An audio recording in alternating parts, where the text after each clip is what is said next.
16 unités en 17 rencontres. Et cet engagement qui est donné, remporté par Denis Malgin pour débuter cette rencontre. Sorensen qui cherche une possibilité. Il y a Valmar qui attend là, avec la visière intégrale. Borgström, Sorensen, une fois, deux fois, trois fois. Et Szymon Hrubec qui peut intervenir.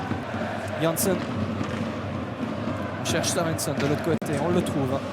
Sorensen dans son style toujours un tout petit peu nonchalant, mais tellement efficace et technique. Avec Janssen là qui s'approche. Sorensen, ça lance. Et est-ce que c'est au fond? Oui, Fribourg qui marque.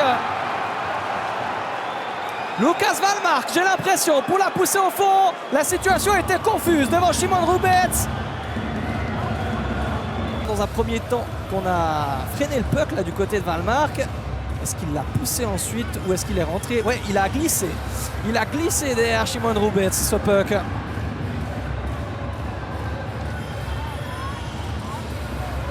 Et Yannick Weber là qui n'arrive pas à intervenir. Pourtant on a l'impression qu'il y avait les quelques dixièmes de seconde. Avec Bechler, Riedi qui fait le tour de la cage, Rohrer qui est tout seul. Est-ce que c'est Berra qui l'a arrêté ou est-ce que c'est de la maladresse là présentée par le numéro 9? Rohrer qui voulait revenir sur l'ancien des Kings, ça n'a pas fonctionné. Kukan, ouais, un tir bien senti du numéro 46 avec un nouveau tir de Riedi. En cette 19e minute, l'égalisation du numéro 8.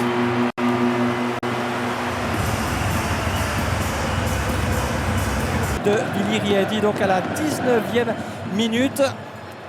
On revoit cette égalisation réussie par les Zurich Lions avec un match que je trouve fortement intéressant, avec Zurich quand même plutôt dominateur.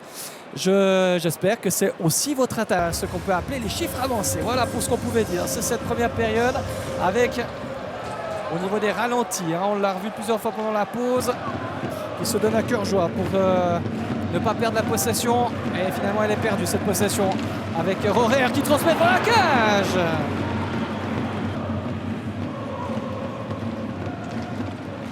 Marchand, Walser qui intercepte, Walser qui se positionne pour Marchand.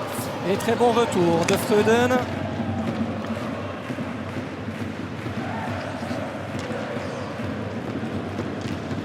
Et les Zurich Lions qui reviennent devant la cage de Berra par l'intermédiaire de Freuden.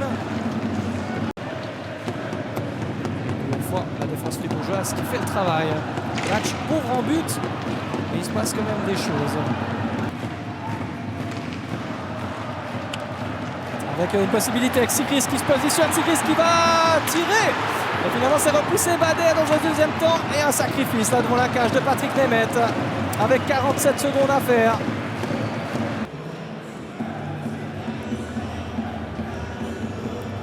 Un Nemeth qui est grand, qui est long. Et là qui... C'est dû au choc tout à l'heure. Contre la bande de Riedi avec ce tir de Kapla. Et c'est au fond, Michael Kapla qui met tout le monde d'accord, incroyable. C'est déjà son 6e but à Michael Kapla. C'est vraiment beaucoup pour un défenseur. Et là ce tir du poignet, franchement. Sur le plateau, David, et je vous remercie pour votre attention.